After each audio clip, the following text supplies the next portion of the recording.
Hi guys, it's Super Secret Tech, and I'm going to go over a tutorial on a deck tech after the changes that I made after the Game 1 video that you saw. As you can probably tell instantly by looking at it, a lot of changes have been made.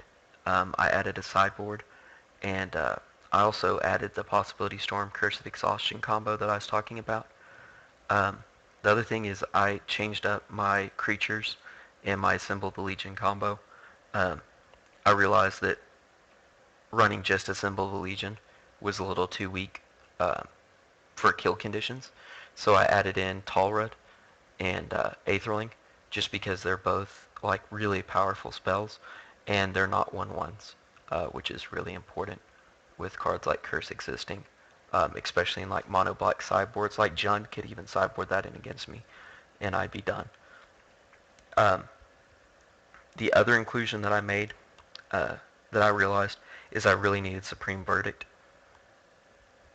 I didn't have a board wipe, and if they play really big creatures or a lot of creatures, I need a way to deal with that.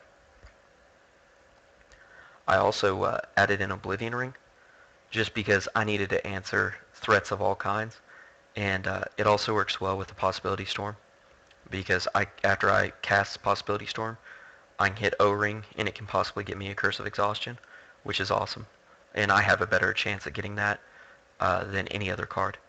I also added in Sphere Safety just because of the Possibility Storm thing, and because I'm going into more of a combo deck now and less of a Symbol of Allegiance, kind of just sit back, control a little bit, burn a little bit, and just really sit back and wait for a symbol to kick off. I went into more combo, where I'm going to just lock them down, and Sphere Sanctity really helps with that. And even after they're locked down, it helps keep them locked down because I can keep playing enchantments and they can't. Um, Another change that I made is now there is no singular counter spells in the deck at all, because they don't work well with the Possibility Storm. And you hate if you're going to try to burn something and you get, a counter spell that you can't do anything with. Um, and that's why I chose Is It Charm and Azorius Charm, is because no matter what, you can always use one of the abilities. Um, Is It Charm, I can either counter a spell, I can deal 2 damage on kill a creature, or I can draw 2 cards. Worst case scenario, I draw 2 cards and discard 2 cards. Um, Azorius Charm, I can gain lifelink, which is huge with the Symbol of Legion or Talrid tokens. Like, you can gain just a ridiculous amount of life and just take the game out of possibility for the opponent. Um, I can draw a card, or I can, still remove a card. Like if I burn a creature during an attack phase, and, Possibility Storm triggers, and I get an Azorius Charm, then I can still put that creature on top of the library. And then if I have, with Possibility Storm out, it also makes it where they're not going to get that same creature back. So if it's a trouble creature, that's a really good answer for me. Um, War Leader Helix is just really necessary in a deck like this. I'm not a turn 2 to 3 deck, and Helix gives me that much needed life to stay alive and stay in the battle. And also I can deal 4 to their face, which is really good, um, especially if I have like Sphere of Safety out, but I'm waiting on getting threats. Warrior Helix, burning them down, can really make them change how they play. Turn and Burn is the same reason for the Possibility Storm. I wanted my burn spells to be uh, instant, because that's another thing with Possibility Storm. Um, I know I just changed topics. Supreme Verdict is the only sorcery main deck because of Possibility Storm. I don't want to cast a Supreme Verdict and get something else. Like, normally when you cast a Supreme Verdict, you need that Supreme Verdict. Um, and vice versa, like I don't want to cast Pillar of Flame and get Supreme Verdict if I'm trying to deal with one creature and I end up wiping the board. Like, that's just not what you want to do in that situation. Uh, Possibility Storm really changes the way you build your deck. So be mindful of that, because I've seen a lot of people that run counters, uh, actual hard counters like, negate and dissipate and stuff like that in Possibility Storm. And it just seems like a waste to me, because you're interfering with your own ability to maximize the card. Like, if you're going to play with Possibility Storm, you should really focus on Possibility Storm and nothing else. And build cards around it that are useful. That's why there's 2 creatures, and they're both very, very useful. because if I cast Aetherling and I get Talrid and Aetherling gets cycled back into my deck, I'm okay with that. Uh, it can be an issue later in the game if you already cast one of these, because you're not going to get that creature. Uh, so be mindful of that too, with only running 2 creatures, but it lets you know when you cast it, if you have Possibility Storm out, what you're getting, because it's the one that's not in your hand. Um, but Turn and Burn is really, really good with Possibility Storm because you can fuse it. Um, and so you can remove any threat on the board, or you can burn them for 2 to the face. Um, or, the other thing that's really cool is you can make a big guy small if they're attacking, and say you Searing Spear with Possibility Storm, it triggers, and you get Turn and Burn. Well, then you can make one of their guys small, you can block it and kill it, and you can still burn them to the face. Or you can burn another creature. So there's a lot of possibilities off of Possibility Storm, which is kind of cool. Good pun.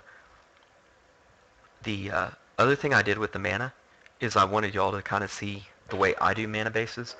I probably play more dual lands than most, and less of the come into play tapped lands. Um, but my reasons for that is that Ghost Quarter's a thing. That's also why I play a lot of basics.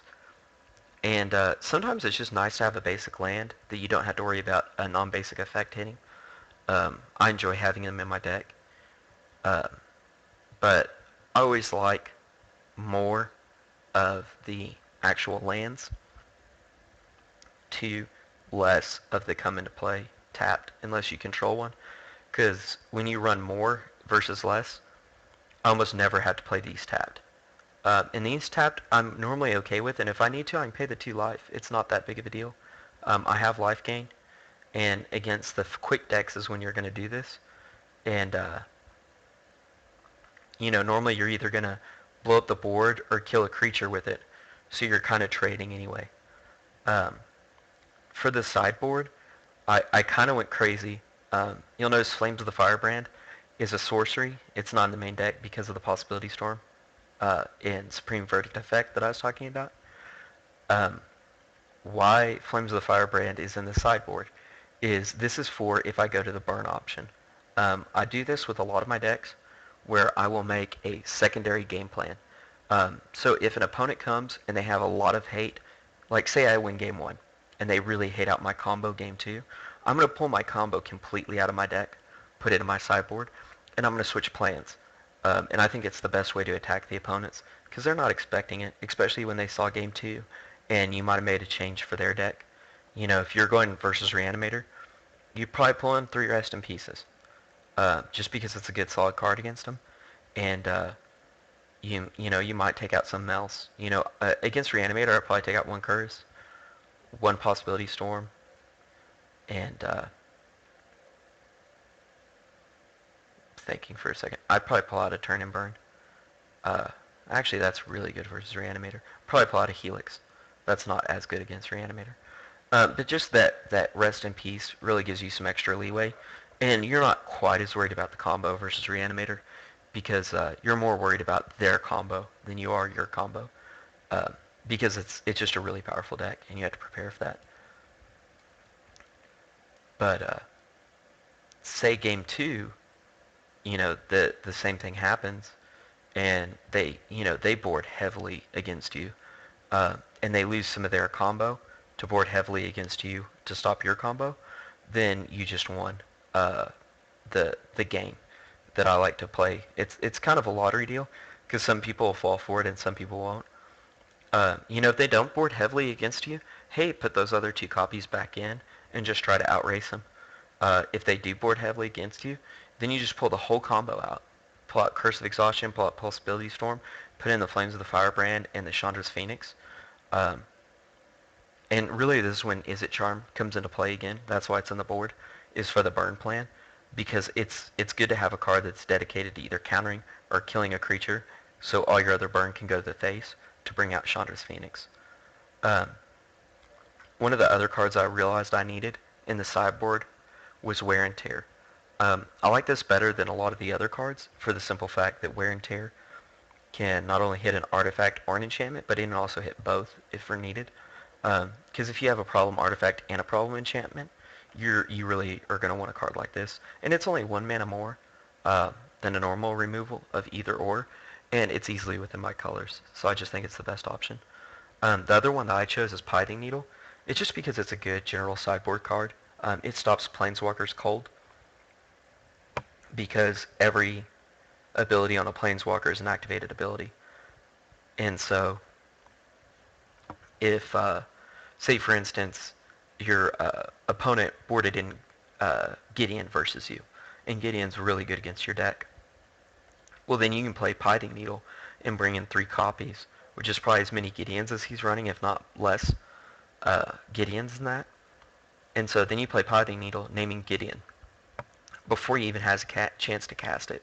Hopefully it's turn 1 or 2 when you're getting the needle out.